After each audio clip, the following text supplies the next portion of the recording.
of our programs. And what comes through are 6 essential principles. Some we know and act on, but others we may do only in half measure, and a few are not really embraced at all. It's not enough to do just some of these principles.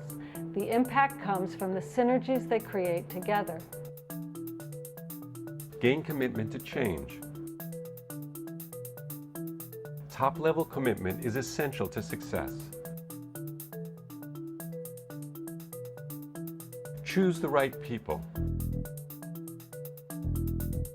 Select leaders who can promote widespread change. Include a range of decision makers. Engage a cross-section of people from business, government, and education. Create a mix of skills and experience. Diverse perspectives will produce a rich, more comprehensive picture. Hold intensive daily meetings. Ensure that each day's new insights are recognized and recorded. Actively disseminate the new ideas back home. The goal reaches far beyond a given tour group. It's to transform entire industries. Some recent USAID projects have applied these principles with tremendous impact. To name just 3. In countries of the former Soviet bloc, the Center for Economic Initiatives has applied the Marshall Plan principles to strengthen a wide range of industries. The links to Jim Silberman are direct. He's been their lead consultant for over 15 years. In Ukraine, CEI worked with businesses from some of the country's poorest districts, bringing company representatives to the U.S. For example, one was a tour for construction businesses. A construction site in Ukraine was a morass of inefficiency, confusion, and lack of current Western technology. CEI carefully selected company reps and Ukrainian government officials to visit construction work sites and companies in the U.S. The participants were exposed to new technologies, marketing strategies, and effective processes to cut costs and ensure quality. Through tours like this, CEI helped transform businesses in agriculture, manufacturing, IT, and other sectors. A follow-up of 6 of their tours noted that the initial project cost of $1 million had generated over $18 million worth of benefits through cost savings and increased profits after just 1 year.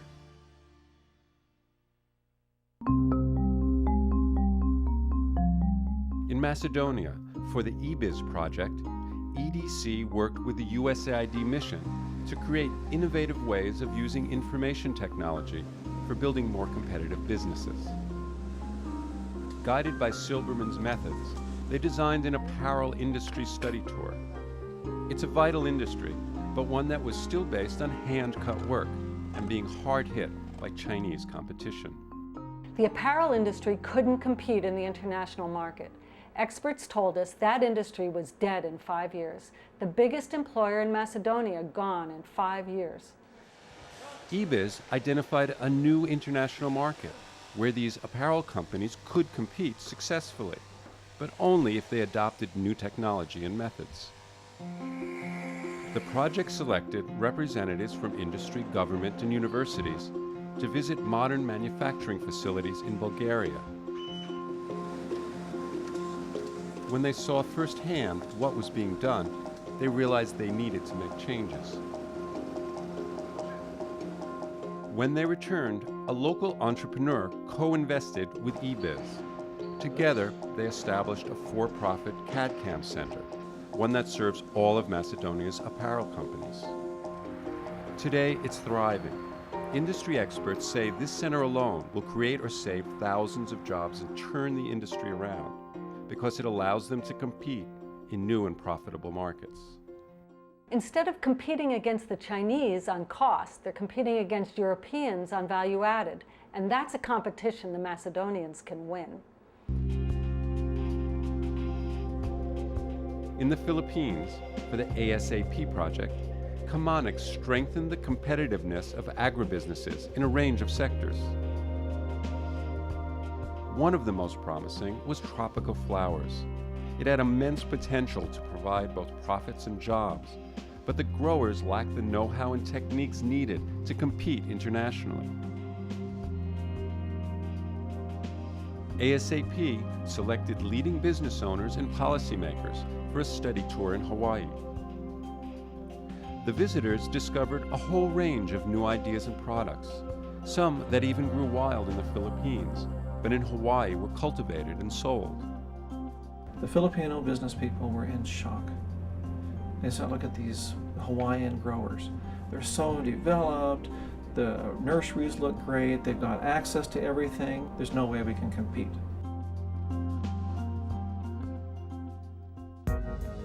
Back home, the results were dramatic.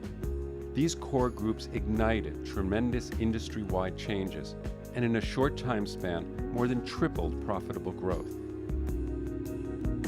And the Hawaiian flower industry benefited as well as the Filipino growers began purchasing their products.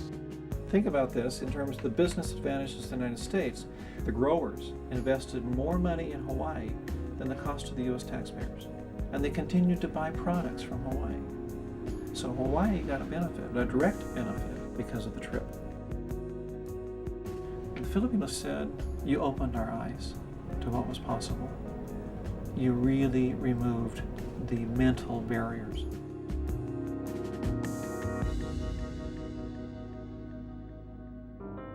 Our focus has been on successful study tours, but the intention behind the design principles transcends any one method.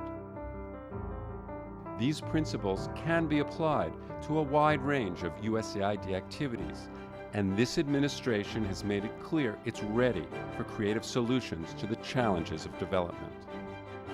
It's not just a challenge of increasing economic growth, getting more kids into schools, building certain kinds of infrastructure. It's really a challenge of values. Will people believe and see that the values USAID stands for will help them? What we're calling for is an actual resurrection within the agency and within the donor community of what it really means to give people the capacity to transform their societies. The methodology for that exists and is known, and the time has come for people to reinvest in it. It's going to take courage and conviction to take on that kind of strategic challenge, but the time to act is now.